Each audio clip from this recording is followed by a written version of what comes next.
Ladies and gentlemen, towards the end of last year I picked up this Goblin army for Kings of War, and I vowed to have it fully functional in time for Kings of War 2nd edition, which is almost upon us. The free rules will be up, I believe, tomorrow, and then the actual rulebook will be shortly thereafter, I believe. So let's have a look at the progress I have made, shall we? Now, in the last video, you will have seen that I completed these characters. You will have seen these Goblin Arches, 2 of those trolls, and the cavalry, I believe. So, since then, I have added this unit of archers with a tree on their base, which takes up a bit of space. Although it wasn't just an exercise in filling up space, I think it really adds to the wintry theme when you can see that there's actually a tree there covered in snow as well. It just drives that point home, just so from a distance you don't think that maybe the bases have been left blank. And I think it looks quite tasty. All I've done was spray painted a tree white and then stuck some snow onto it in the same way I did to the bases, with a mixture of PVA and white paint, because I found that PVA dries a little yellowish for my liking, so I've started mixing in that white paint with it just to make sure it comes out looking nice and white. I added this second unit of trolls, which can be combined with the first to create a larger unit. So I'll slide this one out of the way so you can get a better look. Because these ones are generally going to be the back rank, I haven't put anything too exciting on their bases, but they are elevated, so they're not going to be hidden behind the guys in front of them. No dead bodies or anything though. Again, with the blood effects on their weapons, that Blood for the Blood God paint is pretty damn good. You can see the blood running down the side of his weapon there as he holds it aloft. Again, to create that troll skin colour, it was just a very, very bright green with 5 layers of Agrax Earthshade over it, so that you still get a fairly bright-ish green on the raised parts, the knuckles for example, but then in the crevices it is really, really, really dark. Next thing that desperately needed adding, some basic troops on the ground, because cavalry, trolls, archers, characters are all well and good, but you do need some just basic grunts to do the hard fighting in there, don't you? So that's what these goblins are.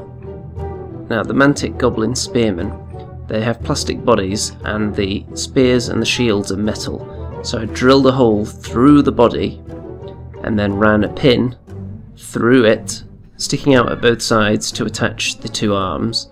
This proved to be quite difficult because I don't know if anyone's ever tried drilling into plastic before, but it tends to melt, oddly enough. So I was having to peel the plastic off the drill bit every now and then. But it was worth it in the end because they're quite sturdy and they shouldn't fall off now, because I never trust superglue to hold large metal pieces in place, ever. You can see there's a musician there, and then in this block here there's a standard bearer, and also the most notable feature of this unit is probably the dead horse on the base, which is an old Citadel skeleton undead horse. It's been sitting in my bits box for a really long time, and that's a theme of this army. There are a lot of parts that have just been sitting in that bits box for years and years and years waiting for the perfect project, and with an army like this where I can just go nuts and put things all over the bases because you can make these interesting dioramas because you're not taking individual models away, then I thought, why not go a bit crazy and just start using all these things that I've had lying around. For example, there's a shield on that troll base there.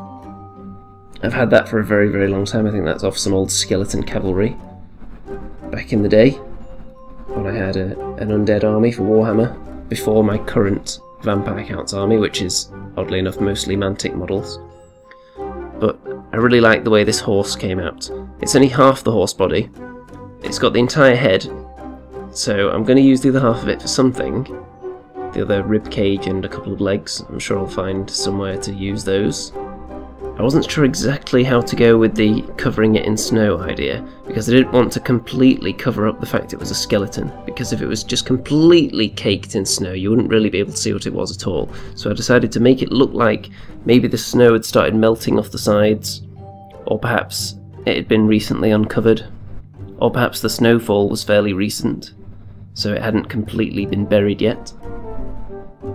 Regarding the amount of models on each base, I've typically gone for however many I can comfortably paint while they're attached to the base. because that was one of the big selling points of Kings of War for me. I wanted to paint the models while they were on the base. I find it much more easy to stay motivated and stick with it and paint it through to the end in a shorter period of time when everything is just there in my hand and I can just get the paint out, get the colour, and just apply it to every single model without having to put it down. It makes it much easier to batch paint, if you will. And then this unit, you could say maybe it's a little bit sparse for being a 20-man unit, but those were the amount of spears I had left, and I feel like that skeleton horse more than makes up for it. The same way this tree does. Regarding what I'm going to add to this army next, I do have some more fleabag bodies and archer torsos, so I'm thinking of making some of the ranged fleabag riders.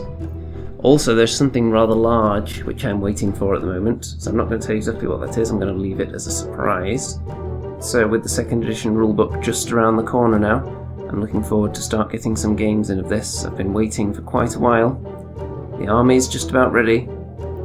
Time to do some killing, I think. I'll get back to you with another update when I've added something else to this army.